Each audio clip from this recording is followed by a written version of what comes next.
जय हिंद students, welcome to our YouTube channel. आज हम डिस्कस करेंगे 12th क्लास का एक chapter electromagnetic wave. Electromagnetic wave क्या होती है, कैसे प्रोपेगेट करती है, कैसे प्रोड्यूस होती है और क्या यूज है इनका, ये सब बातें हम इस चैप्टर में डिस्कस करेंगे। और इलेक्ट्रोमैग्नेटिक वेव से पहले हम डिस्कस करेंगे concept of displacement current.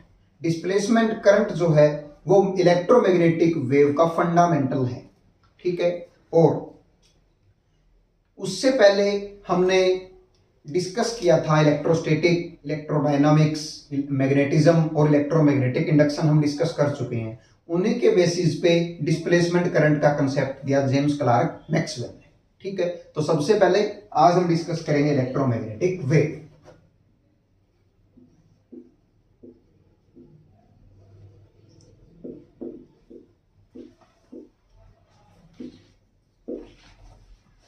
Electromagnetic wave आज की हमारी मॉडर्न लाइफ में बहुत ही इंपॉर्टेंट रोल प्ले करती है। हम जो हमारे मोबाइल फोन में इंटरनेट चल रहा है और हम इंस्टा पे वीडियो देख पा रहे हैं, हम यूट्यूब पे वीडियो देख पा रहे हैं, वो सब किसकी वजह से देख पा रहे हैं? रेडिएशंस की वजह से देख पा रहे हैं। और जो रेडिएशंस होती हैं वो एक तरह की इलेक्ट्रोमैग्नेटिक वेव ही होती है।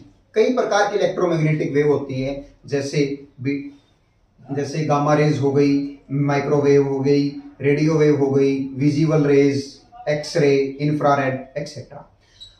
तो इन सबसे पहले जानना जरूरी है डिस्प्लेसमेंट करंट क्या होता है। मैक्सवेल जी को डिस्प्लेसमेंट करंट के कंसेप्ट से ही आइडिया आया था इलेक्ट्रोमैग्नेटिक वेव का। तो सबसे पहले हम डिस्कस करते हैं डिस्प्लेसमेंट करंट क्या होता है। तो डिस्प्लेसमेंट करंट जानने से पहले ओरिस्टिड नाम के एक साइंटिस्ट थे, ठीक है।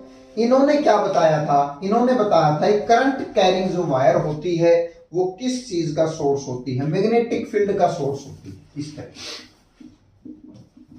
इस तरह से किसका सोर्स होती है? Magnetic field. ये बात किसने बताई थी? ओरिस्टिड ने बताई थी। उसके बाद इलेक्ट्रोमैग्नेटिक इंडक्शन में एक साइंटिस्ट थे, माइकल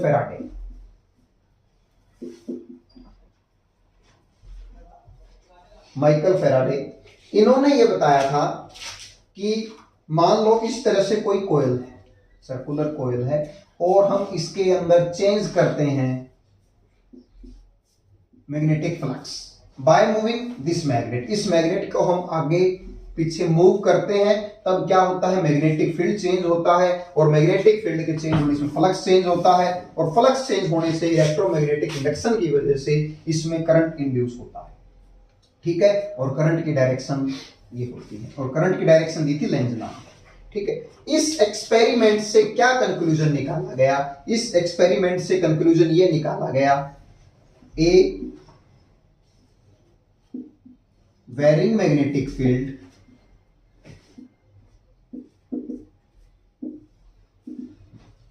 कैन प्रोड्यूस। अब देखिए, हमने मैग्नेटिक फील्ड वेरी किया तो इसके अंदर क्या इंड्यूस हो गया था? करंट इंड्यूस हो गया, ईएमएफ इंड्यूस हुई। अगर वो करंट इंड्यूस हुआ तो इसका मतलब इसमें इलेक्ट्रिक फील्ड प्रोड्यूस हुआ है। अगर इलेक्ट्रिक फील्ड नहीं है तो इलेक्ट्रॉन मूव नहीं कर पाएंगे तो इलेक्ट्रिक करंट नहीं होगा। इट मींस जो वेरिंग मैग्नेटिक फील्ड है क्या प्रोड्यूस करता है? इलेक्ट्रिक फील्ड प्रोड्यूस करता है। क्या प्रोड्यूस करता है? Electric field. अब यहीं से एक बात और ध्यान में आई, जो साइंस होती है वो नेचर ऑफ सिमेट्री में बिलीव करती है। तो इससे ये बात आई, क्वेश्चन अराइज हुआ माइंड में, क्या varying electric field magnetic field को प्रोड्यूस कर सकता है? Can varying electric field can produce magnetic field?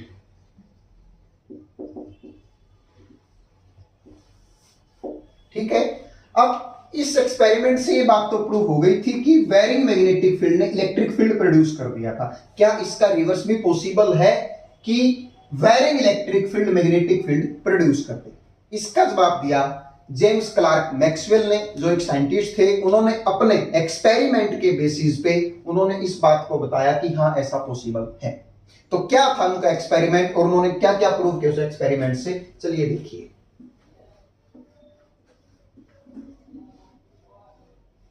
तो साइंटिस्ट जो जिन्होंने ये बात बताई थी उनका क्या नाम था, जेम्स क्लार्क मैक्सवेल।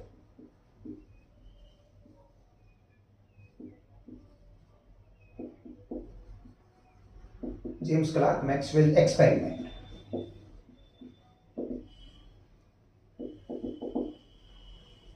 देखिए एक्सपेरिमेंट क्या था।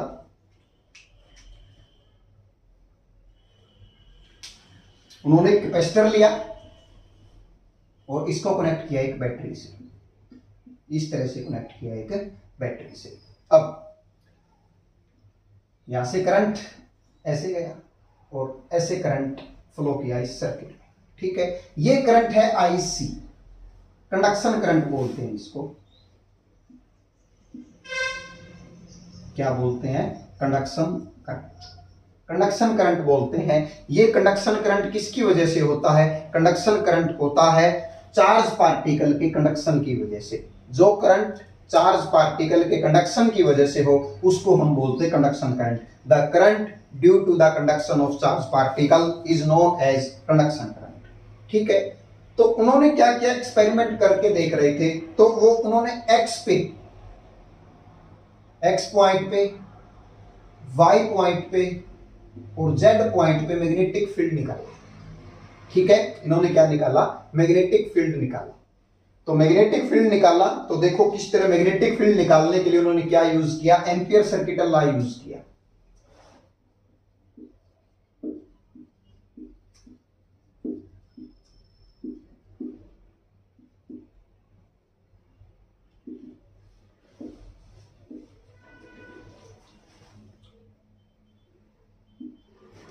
use ampere circuit law to find magnetic field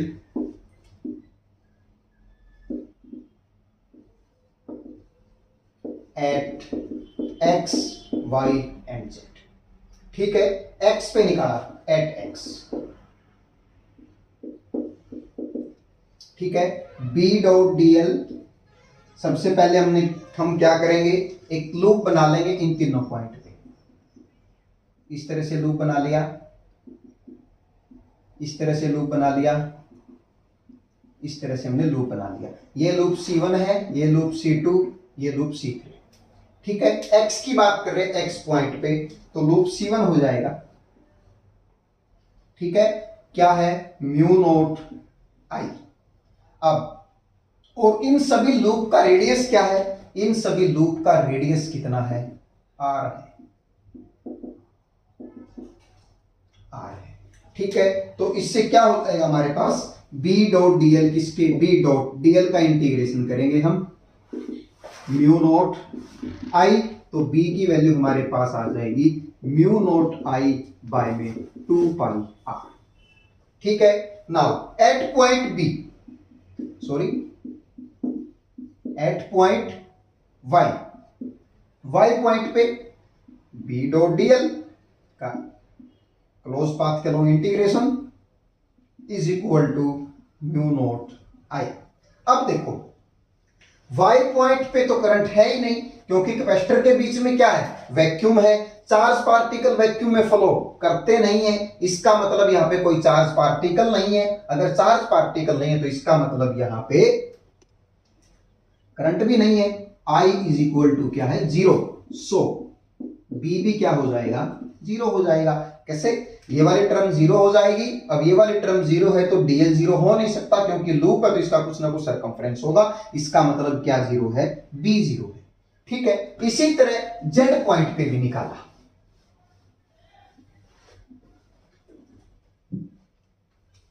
इसी तरह at Z point, Z point पे भी इसी तरह फाइंड आउट किया। क्या आया, B dot dl is equal to mu note I. अब यहां पे तो करंट IC आ गया था, ठीक है। IC करंट आ रहा है पूरे सर्किट के दौरान, तो ये IC है, ठीक है। IC आ रहा है तो क्या हो जाएगा, B dot dl is equal to mu naught IC, और B की वैल्यू क्या आ जाएगी, mu naught IC divide by 2 pi r, ठीक है, अब देखो क्या देखा कि यहां पे भी magnetic field ampere circuit law से निकाल लिया, इस पॉइंट पे भी मैग्नेटिक फील्ड निकाला बट वैल्यू 0 आई, और इस पॉइंट पे क्या था, जो हमने मैग्नेटिक फील्ड निकाला एम्पीयर सर्किट लॉ से, वो ये आया। तो मैक्सवेल ने यहां पे क्या पाया, Maxwell found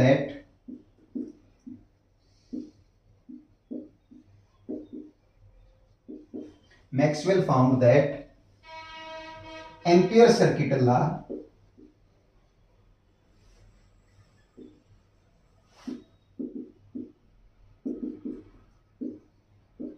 is logically inconsistent।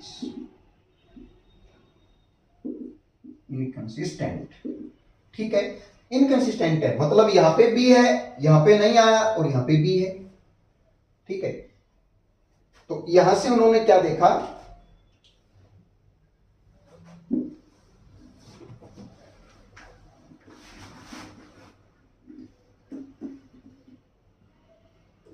But उन्होंने जब मैग्नेटिक कंपास रख के देखा तीनों पोजीशन पे, तो मैग्नेटिक कंपास ने सेम मैग्नेटिक फील्ड शो किया। When they check the magnetic field,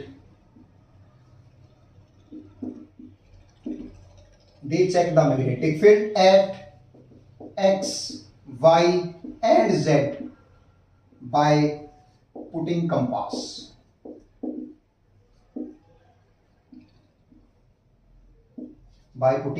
compass रख के देखा, इस पॉइंट पे भी, y पॉइंट पे भी और z पॉइंट पे भी। Maxwell found that the value of magnetic field is same at all point।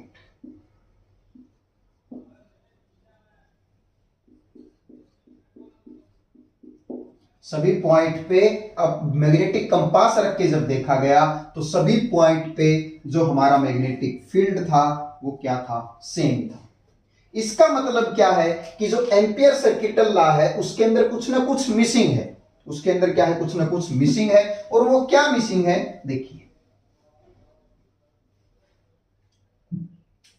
It means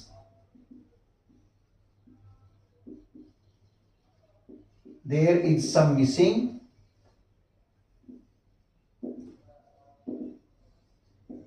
in ampere circuital law.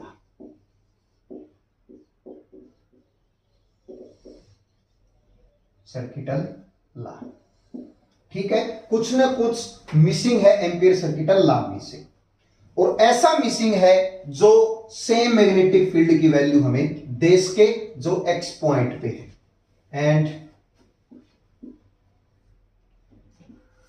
That one is missing,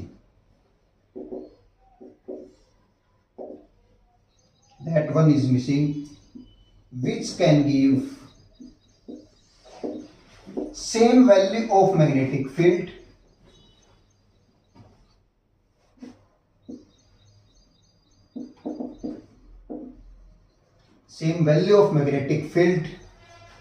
at y point as on x point। ठीक है, मतलब कि इसके बीच में से कुछ एम्पीयर सर्किटल लॉ का कुछ ऐसा मिसिंग है जो हमें इस पॉइंट पे y पॉइंट पे सेम मैग्नेटिक फील्ड दे सके जैसा कि x पॉइंट पे। ठीक है, इसके और इससे ना, अब ये देखो यहां से पॉजिटिव चार्ज गया तो यहां पे कैसा चार्ज आ गया, पॉजिटिव, यहां से नेगेटिव आ गया।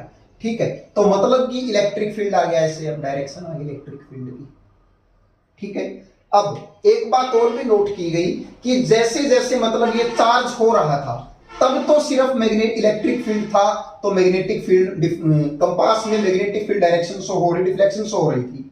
बट जैसे ही कैपेसिटर पूरी तरह चार्ज हो गया तो इसका मतलब क्या था, जो ये इलेक्ट्रिक फील्ड था ये इन दोनों पे क्या हो गया, बराबर, इलेक्ट्रिक फील्ड कांस्टेंट हो गया। और इलेक्ट्रिक फील्ड लाइन के कांस्टेंट होने से होने के बाद मैग्नेटिक फील्ड, जो मैग्नेटिक कंपास है, उसने कोई डिफ्लेक्शन शो नहीं की, मतलब मैग्नेटिक फील्ड क्या हो गया, जीरो हो गया। ठीक है, तो और क्या नोट किया गया, देखिए,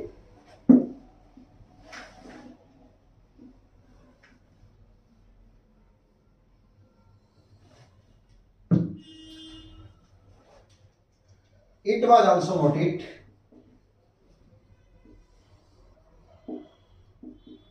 that during charging of capacitor, magnetic field was present। Magnetic field की वैल्यू प्रेजेंट थी, but after fully charge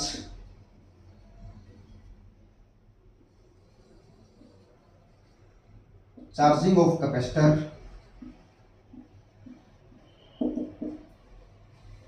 there was no electric field,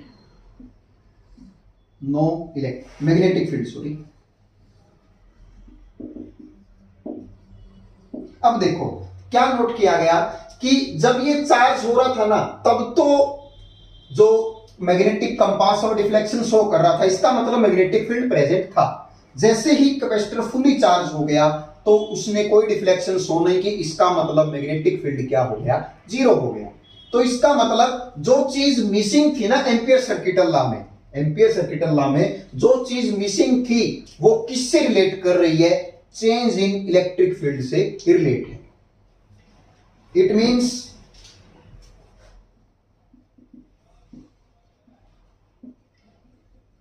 missing thing is thing in ampere circuital law,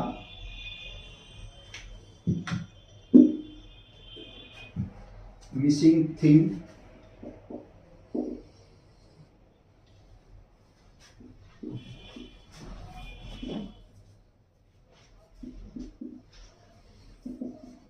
circuital law is related to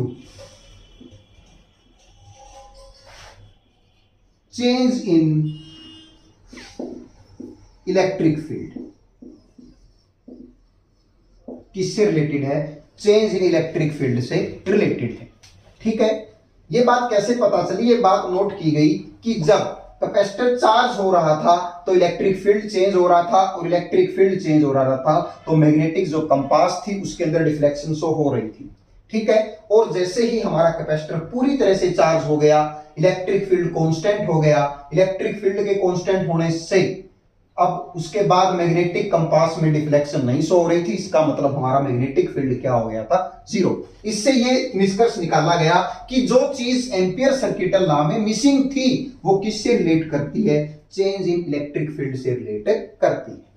ठीक है, अब देखो इसके बीच में भी magnetic field आ रहा था, और मैग्नेटिक फील्ड के सोर्स दो ही होते हैं, या तो कोई मैग्नेटिक मटेरियल हो, मैग्नेट हो, या फिर इलेक्ट्रिक करंट हो। इसका मतलब इसके बीच में भी कुछ ना कुछ इलेक्ट्रिक करंट है। ठीक है, तो देखिए क्या है, कैसे निकालेंगे हम।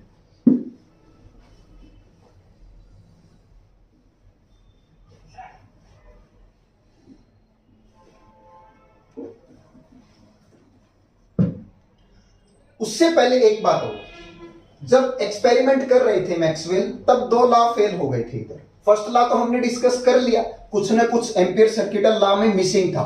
दूसरा लॉ क्या था, दूसरा था केसीएल। दूसरा लॉ क्या था, केसीएल, किरचॉफ करंट लॉ। ये किस तरह से फेल हो गया था, ये देखिए, किरचॉफ लॉ ये हमें बताता है किसी भी एट ए जंक्शन,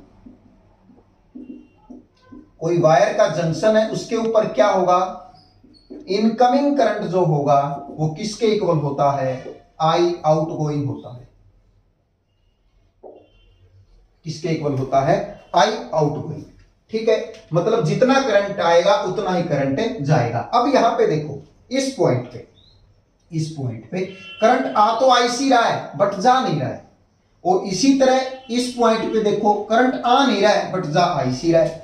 यहाँ पे किरचॉफ लॉ भी क्या हो गया था, फेल हो गया था। तो इनको फुलफिल करने के लिए, इन दोनों को फुलफिल करने के लिए, मतलब ये लॉ भी ठीक रहेंगे, तो उन्होंने क्या मान लिया कि इनके बीच में इलेक्ट्रिक फील्ड के चेंज होने से एक करंट होता है, उसको हम क्या बोलते हैं, डिस्प्लेसमेंट करंट। ये बात किसने बताई, मैक्सवेल ने बताई। ये टर्म जो डिस्प्लेसमेंट करंट है, ये टर्म हमें किसने दी, मैक्सवेल ने।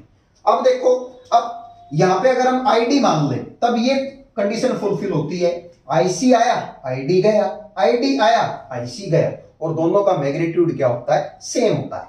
ठीक है, और इसी तरह किरचॉफ, अब जो हमारा लॉ था एम्पियर सर्किट लॉ, वो भी क्या हो रहा है, सही प्रूव हो रहा है। अब यहां पे तो आईडी की वजह से मैग्नेटिक फील्ड है, और यहां पे दोनों पॉइंट पे आईसी की वजह से मैग्नेटिक फील्ड है। अब निकालते हैं हम, चलो चलिए देखिए।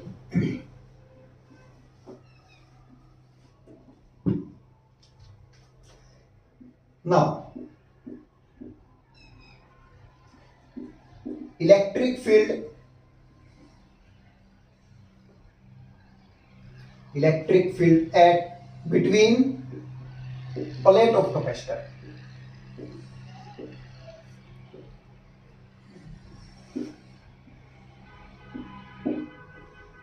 कितना होता है, E is equal to sigma by में एप्सिलॉन नॉट। ठीक है, सिग्मा क्या है, sigma surface charge density.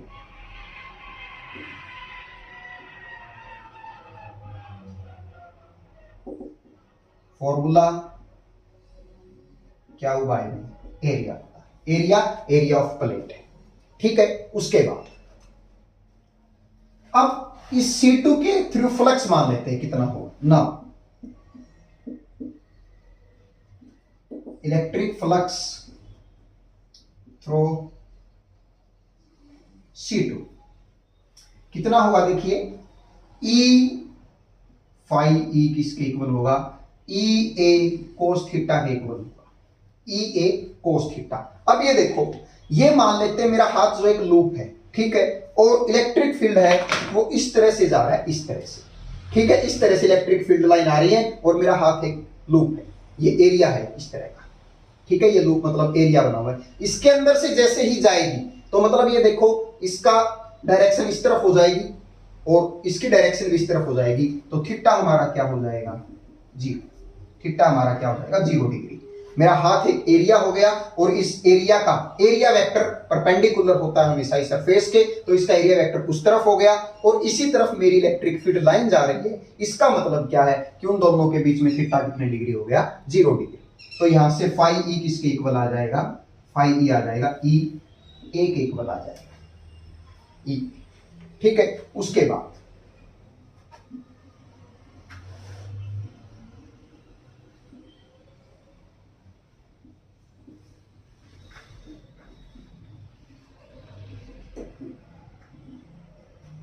Phi E के इलेक्ट्रिक फ्लक्स किसके इक्वल आएगा, ई ए, एंड फाई ई किसके इक्वल हो जाएगा, क्यू बाय में ए एप्सिलॉन नॉट इनटू ए, ये हो जाएगा। ठीक है, किसके इक्वल होगा, ई ए, ई हमारा क्या, sigma by epsilon naught, sigma Q by A के इक्वल है, तो सिग्मा की वैल्यू क्या बन गई यहां से, क्यू बाय में ए एप्सिलॉन नॉट, और साथ में ए था तो ए मल्टीप्लाई हो गया, ए से ए क्या हो गया, कैंसल आउट हो गया। ठीक है, now d Q by D T किसके इक्वल होगा, rate of change of charge on plate of capacitor.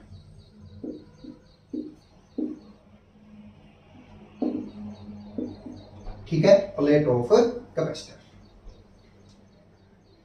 अब देखो, दोनों तरफ डिफरेंशिएशन कर दो, d phi, now d phi E by में डी टी किसके इक्वल हो जाएगा, डी क्यू बाय में डी टी, और साथ में 1 बाय एप्सिलॉन नॉट क्या हो जाएगा, मल्टीप्लाई। एंड अब d Q by D t क्या है, current through surface C2 corresponding to change in electric field.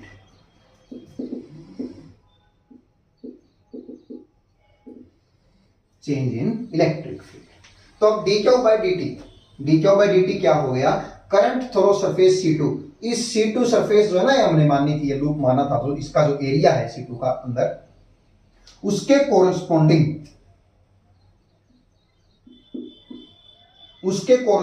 Electric field change होने से जो करंट है वो क्या है हमारा, dq बाय में dt है। ठीक है, और इसी को हम क्या बोलेंगे, डिस्प्लेसमेंट करंट बोलेंगे।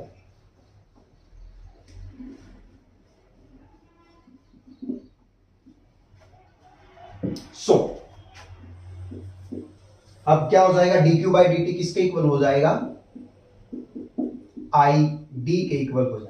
किसके इक्वल, id, और id को हम बोलते हैं डिस्प्लेसमेंट करंट। ठीक है, तो यहां से डिस्प्लेसमेंट करंट की क्या डेफिनेशन बनी, देखिए,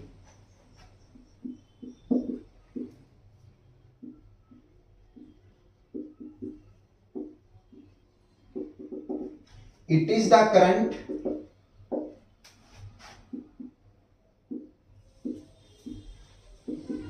produced due to change in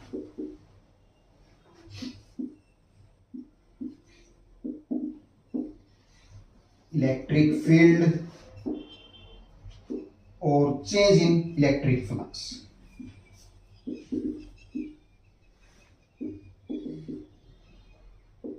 change in electric flux. ठीक है, अब देखो डिस्प्लेसमेंट करंट क्या होता है, ऐसा करंट जो प्रोड्यूस हो किससे, इलेक्ट्रिक फील्ड के चेंज होने से या फिर इलेक्ट्रिक फ्लक्स के चेंज होने से जो करंट प्रोड्यूस होता है उसको हम क्या बोलते हैं, डिस्प्लेसमेंट करंट।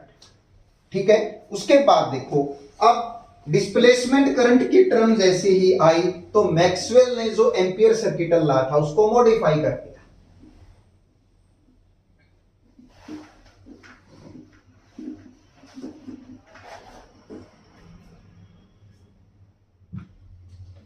मॉडिफिकेशन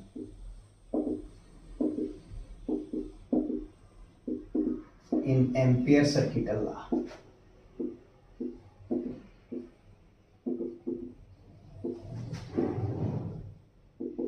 क्या मॉडिफिकेशन किया, अब ना जैसे ही डिस्प्लेसमेंट करंट का कंसेप्ट आया तब कुछ इस तरह से दो लॉ बना दिए गए थे, B dot D L is equal to mu note I C और B dot D L is equal to mu note I D.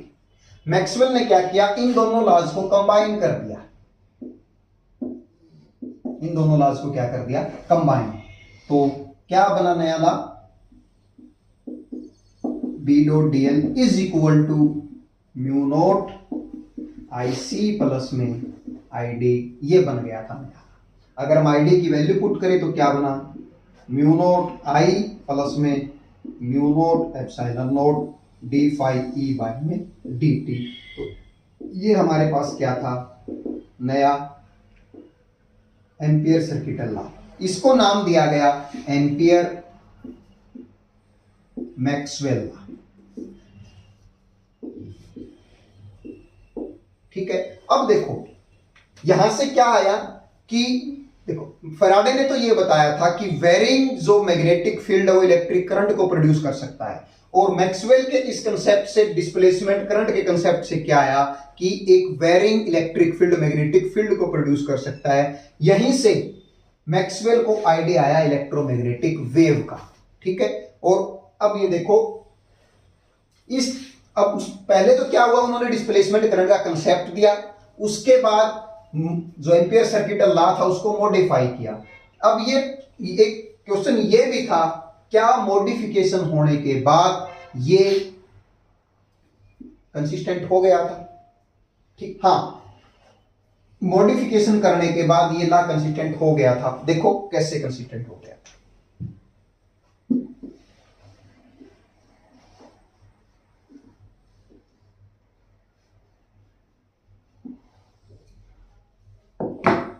Consistency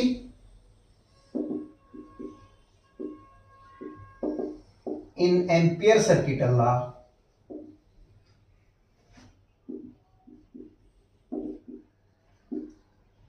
after modification.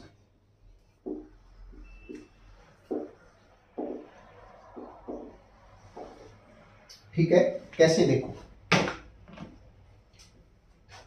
वही सेम डायग्राम हम दोबारा बनाएंगे।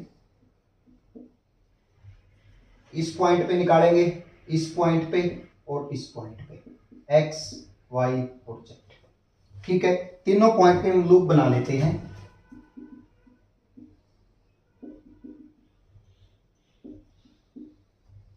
C1 C2 C3। ठीक है, अब देखो एट एक्स पॉइंट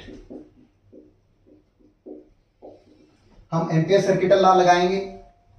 क्या है, B dot D L mu note I C plus में epsilon naught mu naught phi E D phi E divide by D T.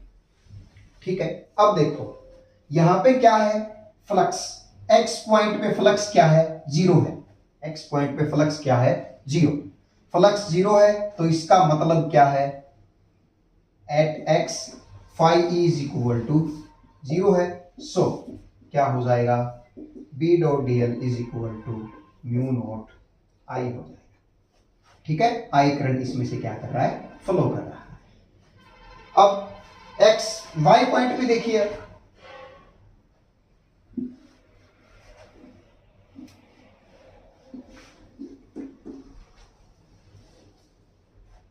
Eight Y point